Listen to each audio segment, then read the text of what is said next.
Hello दोस्तों, कैसे हैं आप सब। स्वागत है आपका हमारे अपने चैनल पर, जहां आपको समय समय पर मेरे द्वारा क्रॉस रेसिंग कहानियां देखने को मिलती हैं।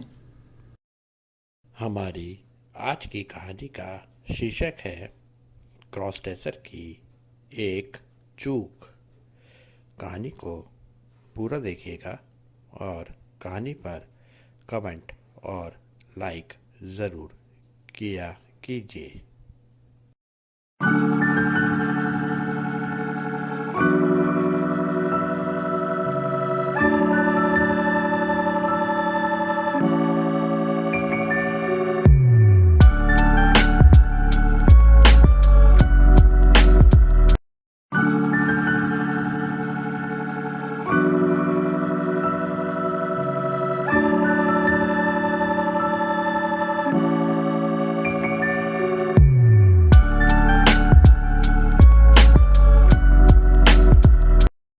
मेरी आज की स्थिति के हिसाब से मैं खुद को सोहन कहूँ, जो नाम मेरी माँ और मेरे पिताजी ने मुझे अपनी खुशी से दिया था, या फिर सोनम कहूँ, जो मेरी आज की स्थिति के हिसाब से हो गया था। आप ज़रूर अचरज में पढ़ रहे होंगे कि सोहन एक लड़के का नाम और सोनम एक लड़की का नाम, तो एक लड़का कैसे एक लड़की का नाम रख सकता है, और अगर ऐसा हुआ तो ऐसा कैसे हो गया।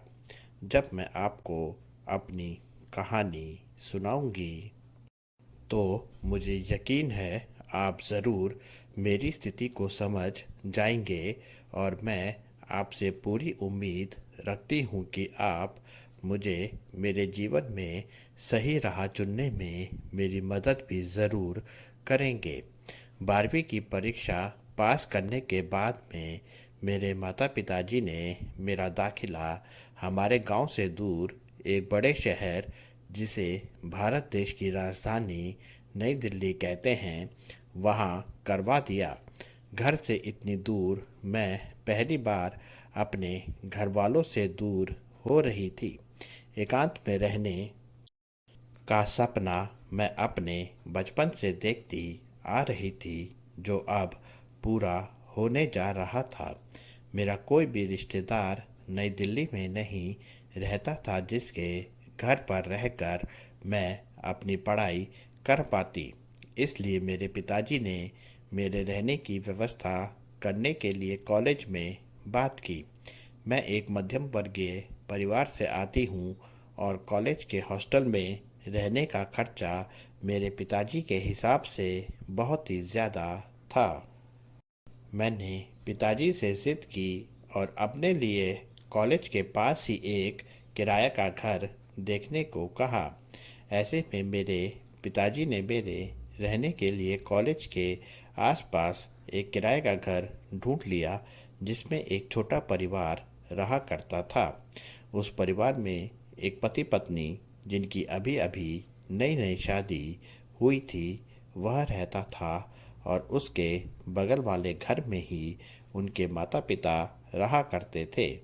मेरा रहने वाला कमरा बुजुर्ग दंपत्ति के घर के ऊपर छत पर था, और दोनों घरों की छत आपस में मिली हुई थी। मेरे रहने और खाने पीने की व्यवस्था मेरे पिताजी कर गए थे, और मेरा दाखिला भी कॉलेज में हो चुका था, पर मेरा कॉलेज खुलने में अभी कुछ दिन बाकी थे।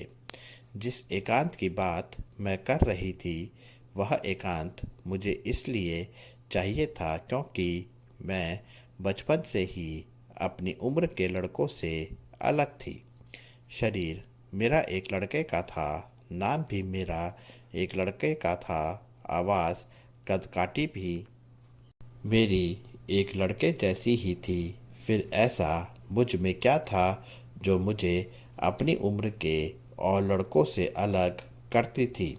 तो मैं आपको वह बताती हूँ। वह था मेरा मन, जो एक लड़के का ना होकर एक लड़की का था। मुझ में सब चीज़ लड़कों वाली होते हुए भी मेरा मन मुझे यह मानने ही नहीं देता था कि मैं एक लड़का हूँ। मेरा मन मुझे हमेशा यह एहसास दिलाता रहता था कि मैं एक लड़की हूँ, और अगर मुझे अपनी ज़िंदगी एक लड़की के रूप में जीने को मिलती तो मुझे ज़्यादा खुशी मिलती। कभी कभी मुझे ऐसा लगता है कि जैसे मुझे कोई मानसिक बीमारी या कोई बुरी लत लग गई हो, पर दूसरे ही पल मेरा मन मुझे यह एहसास करा देता है कि खुशी देने वाली कोई भी चीज़ बुरी कैसे हो सकती है। और जब मुझे यह पता चला कि मेरी जैसी स्थिति वाली मेरी और भी बहनें इस दुनिया में हैं, तो उस समय मुझ में एक विश्वास पैदा हो जाता कि मैं किसी भी मानसिक बीमारी से ग्रस्त नहीं हूँ। कमरा मुझे मिल चुका था। अब मैं अपने कमरे, अपनी अलमारी में कपड़ों को रखने के लिए अपना बैग खोलने लगी। मेरे कपड़ों में मेरे कॉलेज जाने वाले कपड़े थे, जिनको मैंने बैग में ऊपर से रखा हुआ था, और उन कपड़ों के नीचे मैं अपने घर से अपने उन कपड़ों को भी लेकर आई थी, जिन कपड़ों की जानकारी मेरे घर पर मेरे अलावा और किसी को भी नहीं थी। यह कपड़े मेरे घर पर मेरी अलमारी में सबकी नज़रों से छुपकर एक कोने में रहते थे, और इन कपड़ों को मैं कभी कभी ही पहना करती थी। मेरे इन कपड़ों में दो सलवार कमीज़ थे। यहाँ मैं अकेली थी, इसलिए मैंने सबसे पहले अपने कपड़ों में से एक सलवार कमीज़ को निकाला और बिना देरी किए हुए अपना सलवार कमीज़ पहन लिया। सलवार कमीज़ पहन मुझे बहुत ही अच्छा लग रहा था। मर्दाना कपड़े मुझे कभी भी अपने शरीर पर अच्छे नहीं लगते थे।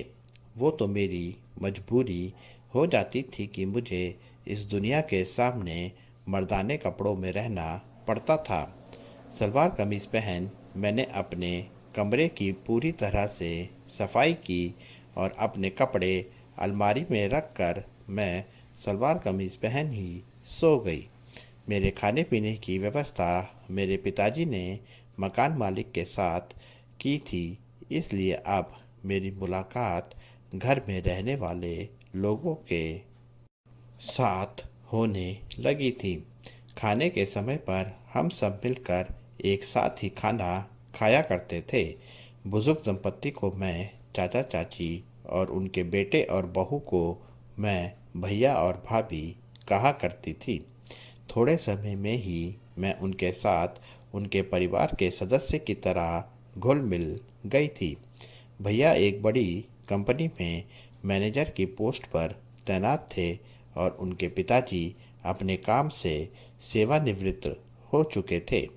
भैया कंपनी में एक ऊंची दर्जे की पोस्ट पर थे, इसलिए उन पर काम का प्रेशर भी ज़्यादा होता था, और वह सुबह जल्दी कंपनी को चले जाते थे और देर रात तक ही वापस आया करते थे। इस दौरान भाभी से मेरी अच्छी दोस्ती हो गई थी। यहाँ मैं आपको यह बताते हुए चलूँ कि उम्र के जिस दौर से मैं गुज़र रही थी, उस उम्र में मेरी उम्र के लड़के किसी और मकसद के साथ भाभी के साथ दोस्ती करते, पर मैंने तो पहले ही बताया आपको कि मैं अपने उम्र के लड़कों से बिल्कुल अलग थी। मैं भाभी को भाभी कम और अपने मन में भाभी को अपनी दीदी ज़्यादा माना करती थी। मेरी दीदी का नाम अनीता था। मेरी दीदी बहुत ही सुंदर थी, और उस पर उनकी सादगी मुझे बहुत ही पसंद आती थी। दीदी भी भैया की तरह पढ़ी लिखी थी, और वह अक्सर घर पर साड़ी में ही रहा करती थी। साड़ी का पल्ला कभी भी उनका सर से नीचे नहीं हुआ करता था। साड़ी में ही दीदी अपने हाथों की कलाइयों में अलग अलग रंग की चूड़ियाँ पहना करती थी। मैंने अपनी दीदी की छवि अपने मन में बसा रखी थी और जिस तरह की रंगीन साड़ियाँ दीदी पहना करती थी, वैसी ही रंग बिरंगी साड़ियाँ मैं भी अपने जीवन में पहनना चाहती थी। भाभी की रंग बिरंगी चूड़ियाँ मेरा ध्यान अपनी तरफ आकर्षित कर लिया करती थी। उसी प्रकार की रंग बिरंगी चूड़ियाँ मैंने भी खरीदने का मन बना लिया था। भाभी जिस तरह अपने घर के काम करते समय अपने सर पर साड़ी के पल्लू को संभालती थी, ऐसे ही साड़ी का पल्लू बनाकर मैं भी घर के सारे काम करना चाहती थी। भाभी का कोई देवर और ननद नहीं थी, इसलिए वह मुझसे अलग अलग प्रकार के मजाक करती रहती थी। कभी कभी मैं भी अपनी क्रॉस ड्रेसिंग चाहत में इतनी दीवानी हो जाती थी कि मैं भाभी के सामने ही उनकी रंग बिरंगी साड़ियों, उनकी हाथों की रंग बिरंगी चूड़ियों, उनके पाँवों की पायलियों के बारे में अपनी राय देना शुरू कर देती थी। भाभी भी इसे मजाक में लिया करती थी। सही भी था, मैं देवर के रूप में उनकी छोटी बहन या एक ननद भी थी, ऐसा मुझे लगता था।